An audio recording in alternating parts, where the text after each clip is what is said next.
Hey everybody, my name's Ryan, and here at eTrailer we install, test, fit, and review a lot of different parts. That way we could try to answer any questions those of you might have. And that's exactly what we're doing here today on our 2021 Subaru Ascent.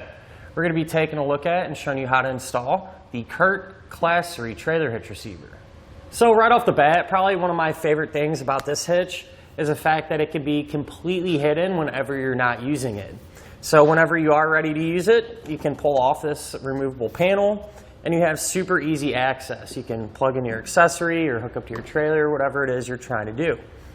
Whenever you're not using it, you can take that same panel, simply just put it right back into position. And there will be a couple of push pin fasteners that you got to pop in the bottom of it as well. But once you have it like that, it's going to look completely factory and really maintain that clean Ascent look. So I know I see these Subarus being used to do a little bit of everything. And so if it were me, I would want a hitch that'd be able to handle pretty much anything you want to throw at it. Whether you are using a cargo carrier or bike rack, using it to tow a trailer, you're going to want something up to the task. And I think this one is going to be a perfect solution for that. And matter of fact, this is my favorite hitch available. And I say that because not only do I think it looks the best, but I also think it is the most capable.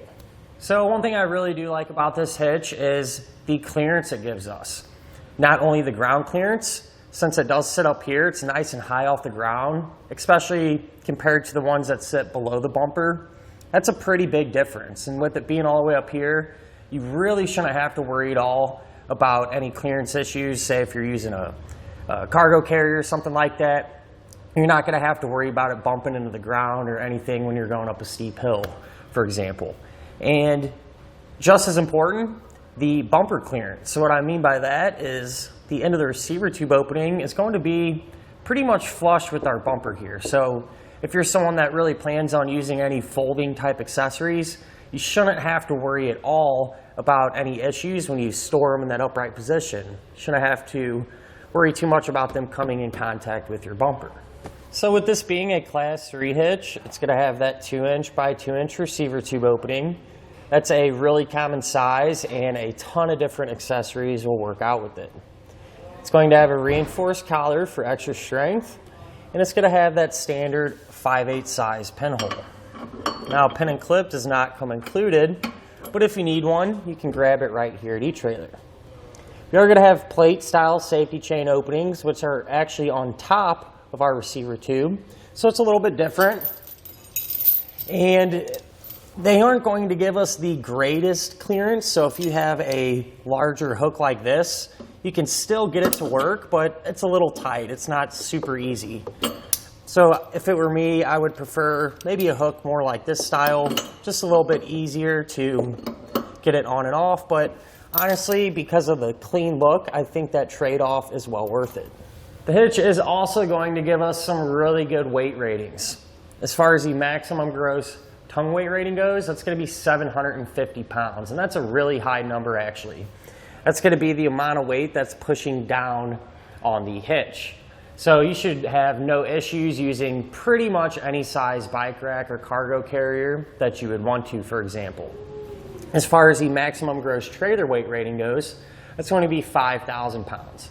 And that's going to be the amount of weight that's pulling on the hitch. So that is the weight of your trailer plus anything that you might have on it. Now this can be used with a weight distribution system, which is a separate component. And if you use that, what it's going to do is help keep your trailer and your Subaru nice and level whenever you're going down the road. However, with that being said, if you do use that weight distribution system, the weight capacities are going to remain the same. Now, one thing I do suggest doing is just grabbing your Subaru's owner's manual. That way you can make sure your Ascent can pull that much weight safely. Now, if you do plan on doing some towing, I would always suggest picking up some trailer wiring. That way the lights on your trailer will sync up with the lights on the back of your Subaru, and you'll be safe and legal. Now, one thing I do want to mention, we get a lot of people asking about bike rack recommendations, and one I really like, especially for this particular setup, since you can remove this panel, is the Thule Helium Pro. And I say that because it's made from aluminum, and so it's really lightweight and easy to handle. That way, when you're done using the bike rack, you can easily pop it right out, put your panel back in place, and keep everything hidden. Now I'm going to give you a couple of measurements, and you can use these to help figure out which hitch-mounted accessories will work best.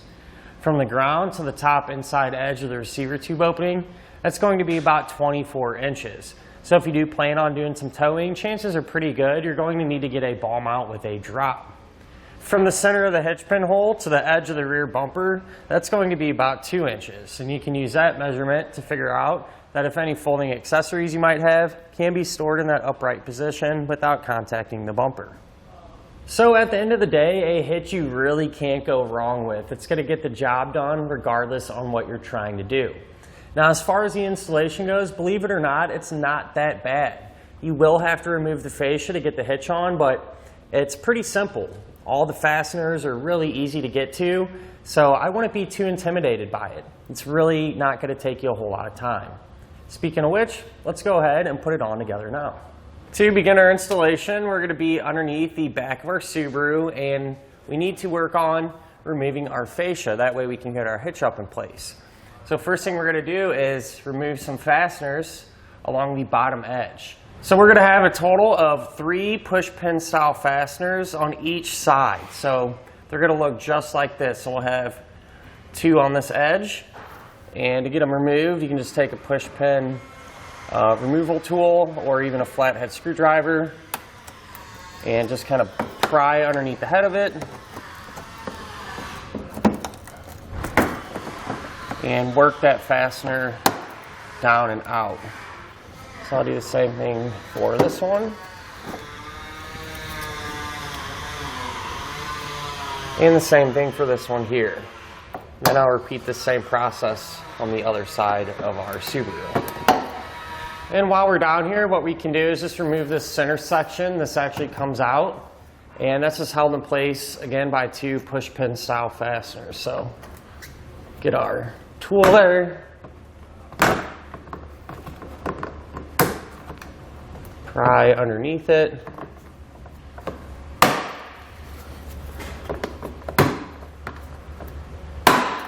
Then what we can do is grab this center piece, kind of pull it out towards you and down. And we'll just set this off to the side for now. So then what we can do is move over to our rear wheel wells. Now in our case, we're just going to have 1 fastener we need to remove. I will say a lot of times these Ascents can have almost a mud flap down here. Some have it, some don't. If you do have that mud flap, there will be a couple more fasteners that you will need to pull out. Just something I wanted to mention. However, ours are missing. We don't have them, so we just need to focus on this one. And the way to get this out is you're going to push down on the center of it. And then you can pry underneath of it. So it's a little bit different, but kind of the same idea. We'll pull that out. And I do want to mention from this point on, anything we do to one side of our Subaru, we're also going to repeat on the other side because it'll be set up the exact same way. Now if we open up our hatch and look kind of right next to our taillight, we're going to have a little plastic panel that's covering up a fastener that we need to get to. So we'll remove that panel. You kind of just grab the top of it with your hand and kind of just carefully pull it towards you, working down. And what that's going to do is release these fasteners that were holding it in place. But we'll set that to the side. And the fastener that we need to remove is this one right here. So you can see that's actually attaching our fascia to the body of our vehicle. So you can use a 10mm socket or a Phillips head to get that pulled out.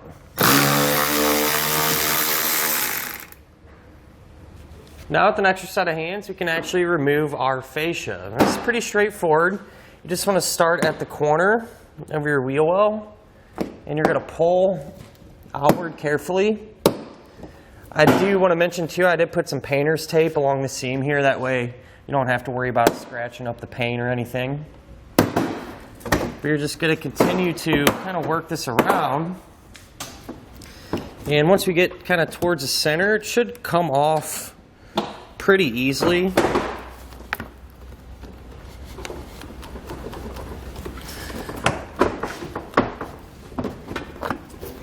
have to kind of maneuver it back and forth to get it to pop free.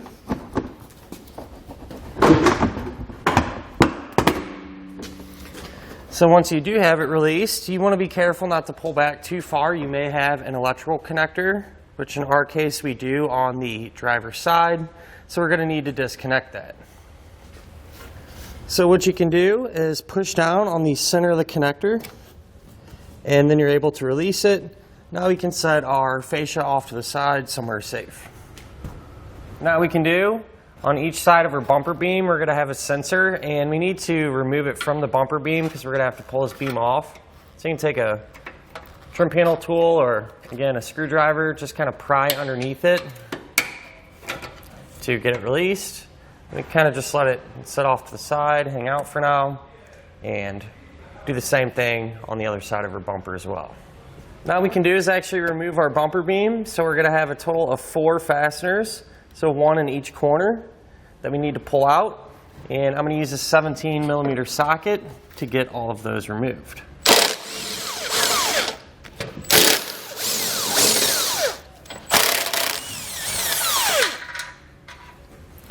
So once you have all the fasteners removed, you can grab your bumper beam, pull it off the back of our Subaru, and we'll just set it to the side for now.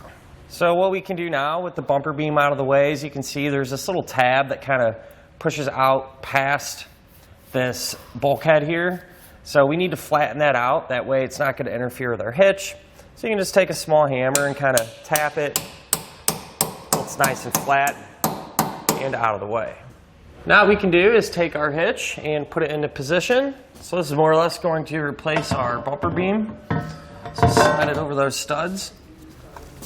And on the studs, what we're going to do is take that factory nut that we removed, and we're just going to get this started hand tight on each side. That way the hitch will be supported while we work on the rest of the hardware. The other hardware that we're going to use will be the bolts that come with the hitch. So you have a bolt, the conical tooth washer. Make sure the teeth on the washer are going to face this way towards the hitch. And what I like to do is I like to get all of them kind of started just hand tight. That way if you need to kind of slide the hitch over one way or another, kind of reposition it to get everything lined up, it'll be a lot easier as opposed to tightening them all down and having to undo them and make our adjustment. But that being said, we'll get the hardware in and then we can come back and snug it all up. So with all of our hardware in place and hand tight, you want to make sure that the hitch is nice and centered where you want it. And once you find that spot, you can come back with a 17mm and snug up all of the hardware.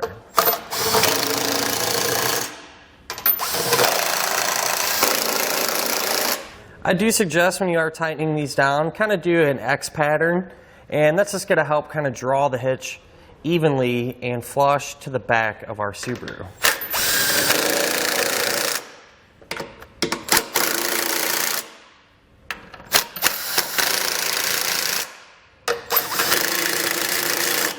Now we can come back with a torque wrench and tighten down all of our hardware to the amount that's specified in the instructions.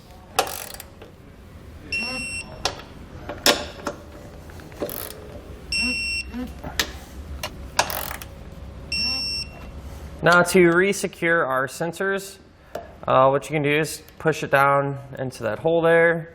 And what I'm going to do is just take one of the included zip ties because it don't fit super tight in there.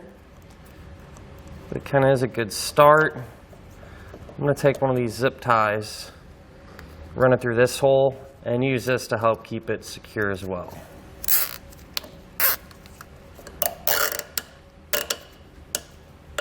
That way we don't have to worry about it kind of bouncing around or potentially getting damaged in any way.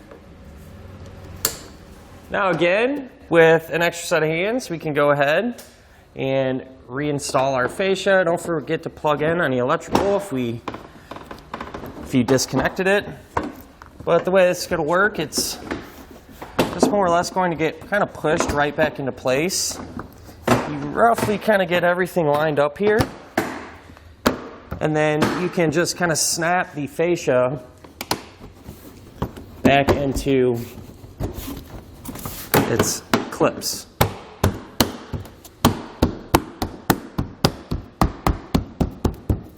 And from here, we're simply just going to reinstall everything in the opposite order that we removed it.